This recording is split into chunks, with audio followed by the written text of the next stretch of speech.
If you keep resetting in January but with no real results, then this video will explain why. And no, it's not a willpower problem, okay? Every January, people tell themselves the same thing. I just need to try harder. I just need more discipline, more structure, more motivation. And on the surface, that sounds reasonable, okay? We know that health matters and consistency matters, but for anyone in high pressure jobs, discipline doesn't solve burnout.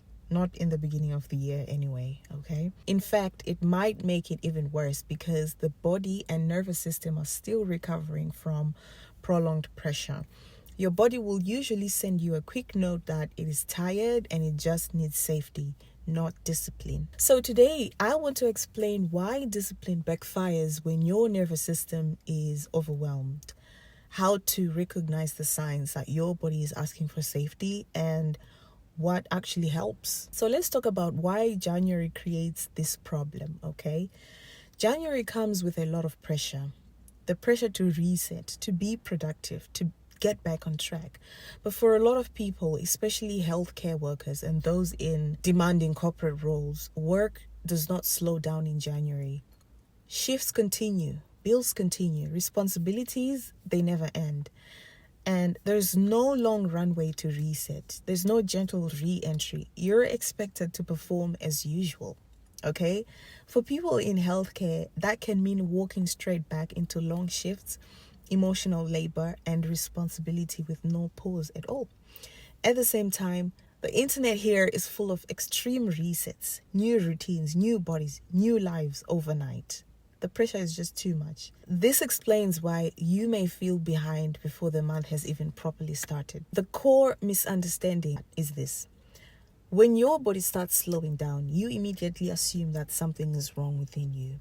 You assume that you're lazy, you're unmotivated, you're undisciplined, but often nothing is wrong. What you're actually seeing is your nervous system is a nervous system that has been in survival mode for too long, trying to restore safety. And when we respond to that discipline instead of support it, we turn normal work stress into a form of biological punishment. Now let's talk about why discipline makes burnout worse. And this is the part that most people miss. Because discipline works best on a regulated nervous system, the same way that training works best on, let's say, a healthy body, a healthy leg. If the leg is injured, telling it to run harder does not build strength. It creates more damage to the leg and to the body. So when the nervous system is overwhelmed, discipline does not feel motivating, okay? It just feels threatening, like being asked to sprint on an injury. Nobody would like to do that. That's why January resets often fail. People are applying pressure to a system that's asking to recover. Next, we'll talk about the signs that your nervous system is looking for safety. The first sign is exhaustion that doesn't quite make sense, okay? You're sleeping. You're showing up to work. You're doing what you need to do. On paper, everything looks fine, but you still wake up tired. You feel drained before the day even starts. And even small tasks feel heavier than they should. A lot of people then respond to this by being hard on themselves. They assume that they need to try harder. They think that they need to push more. They think that they need to be stricter. But this type of exhaustion is really common in the beginning of the year, especially after months of pushing through. Long shifts, end of year pressure, less daylight, emotional labor, okay? The body has not had a chance to fully recover yet. When you have been functioning on adrenaline for a long time, rest doesn't feel refreshing. Well, not straight away anyway. It feels like fatigue that is surfacing. But it's important to note that you're not lazy. It's just that your body is finally asking to come out of survival mode. The second sign is craving comfort. You crave warm meals instead of cold foods, repeating the same meals instead of constantly deciding what to eat. You want familiar routines, familiar spaces, less socializing. A lot of people judge this as boredom, laziness, or even falling off track, but it's actually the nervous system reducing stimulation. In demanding environments like healthcare or corporate roles, you're making decisions all day, every day. You're managing people's needs, emotions, deadlines, and expectations. So, outside of work, the body looks for safety wherever it can find it. That's why warm food feels grounding. That's why repetition feels calming. That's why solitude can feel restorative instead of lonely. When life feels unpredictable or high pressure, the body creates safety through familiarity because it's trying to stabilize you, and comfort regulates the system. So this isn't me saying, oh, do nothing or lie on the couch forever, okay? Life still requires effort. Responsibilities still exist. Discipline has always been the gold standard, and in many ways it still is, because it helped people build structure, consistency, and resilience. What we now understand better is that discipline without regulation leads to burnout. And this is all just about balance, knowing when discipline builds you and when it breaks you. The third sign is avoidance. Things that usually feel good, the gym, journaling, planning, suddenly feel so heavy, and even positive things start to feel like effort. A lot of people label this as procrastination or lack of discipline, but avoidance is a signal that the system is overloaded. When someone has been giving a lot, mentally, emotionally, and physically, the body starts conserving energy wherever it can. So it avoids anything that feels like another demand, even if that thing used to be enjoyable. So in this case, avoidance is the body asking for relief before it can engage again, not laziness. When pressure is high, the nervous system does not distinguish between good stress and bad stress. It just knows it needs a pause. And we'll dive deeper into this in the next videos. Now, let's talk about the 3 reasons that discipline backfires, especially in the beginning of the year. So, under January pressure, most people make the same mistake. They try to change everything at once. They try to change their food, their sleep, their exercise, their mindset, okay?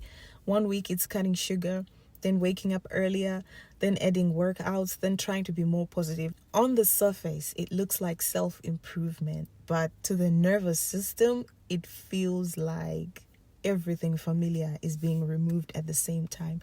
And that's not good. Okay, that's not good for the nervous system. Imagine doing that while working long shifts or full days. You're expected to stay focused, make decisions, and show up for others while your body is suddenly being asked to run on less comfort and less recovery. The body experiences that as a full-on threat, okay? That's a threat. The second reason that habits backfire is removing comfort before building stability. People start cutting things off, cutting certain foods, cutting rest, cutting flexibility. They'll tell themselves that they will feel better once they're more disciplined. But what often happens is the opposite, actually, because stability has to come first. Get your regular meals, enough sleep, and room to adjust on harder days. But most people just remove before they stabilize, and the body resists, okay? That resistance shows up as stronger cravings, irritability, fatigue, or wanting to quit entirely. Now let's talk about the third reason why habits backfire, and that is pressure. So missing one day leads to guilt. Guilt turns into self-criticism, and that quickly turns into quitting. I have quit so many routines, so many. When habits are held together by pressure, they become something that you have to force yourself to do, not something that supports you. And when life gets busy, which it often does in demanding jobs, pressure leaves no room to adjust. Pressure doesn't build consistency, okay? It actually drains it. It makes habits unsustainable. So, what safety actually looks like? When the nervous system wants safety, it responds best to simplicity. Things like earlier nights, because the system needs longer recovery. Things like fewer decisions in the morning. Things like repeating meals instead of constantly planning or overthinking food. Slower starts to the day where possible, so the body is not immediately thrown into emergency. So none of this looks impressive. It doesn't look like discipline. It doesn't look like productivity, but it reduces stress. And that's what allows energy and motivation to return naturally. Safety creates capacity. If you forget anything in this video, don't forget that. And capacity is what makes consistency possible. When you stop fighting your body in January and start supporting it, discipline stops feeling forced. Health that lasts is built through cooperation, not force. When the nervous system feels safe enough to participate, habits stop feeling like punishment and start feeling supportive. That's when consistency becomes natural and sustainable. If this resonated, you might want to save it for a day when your body needs more kindness. And if you want more conversations like this, then you know where to find me. All right, bye.